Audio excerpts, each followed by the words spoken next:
Marian Rivera, totoo bang ganda lang ang ambag sa lipunan? At minsan, nakakaumay na. Sa video na ito, marirealize natin that a ray of sunshine is a lot better than a slice of negativity. So, sino nga bang hindi nakakakilala kay Miss Marian Rivera? Sa dinami-dami ba naman ang iconic role niya? Simula sa paggiling niya sa karakter ni Marimar, sinamahan din natin siyang sumisid sa mundo ni Jezabel. At umangkas din tayo sa kanyang paglipad bilang si Darna.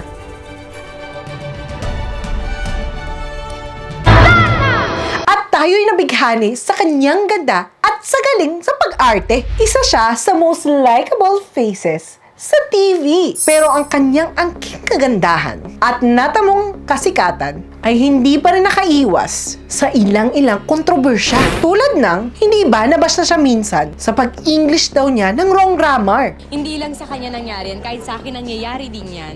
Aba, don't English me I'll suntokize you. Ay, sorry, it's not about me.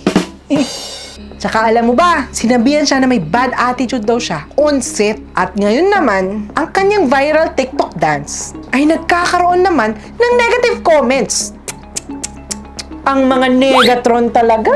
Kahit ano na lang, issue. Pero alam mo ba, na ang isang Marian Rivera ay dumaan din sa matinding pagsubok ng buhay.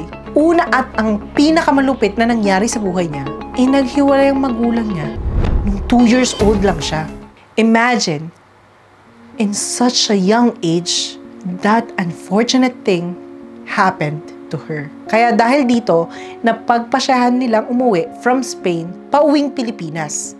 At mula noon, ang kinalakihan niyang nanay ay ang lola niya, ang kanyang lola Iska. Nag-alaga, nagpalaki, at naging kakampi niya. Habang ang nanay niya ay nagtatrabaho abroad. Marami siyang natutunan dito, katulad ng pagiging porsigido at palaban sa laban ng buhay.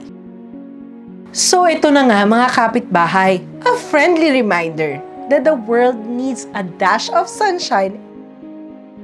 So let's accept it, na hindi lang ganda at talento ang ambag ni Marian sa lipunan. She's a kind of person na merong unique power to light up the mood with just a smile.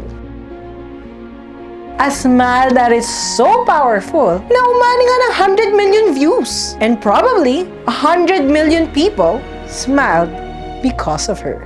Kaya sa mapanghusgang mundo, hayaan natin na makapag-spread si Marian ng positivity sa napaka-negatibong mundo ng social media. Tandaan mo yan, kapitbahay ha! Bye!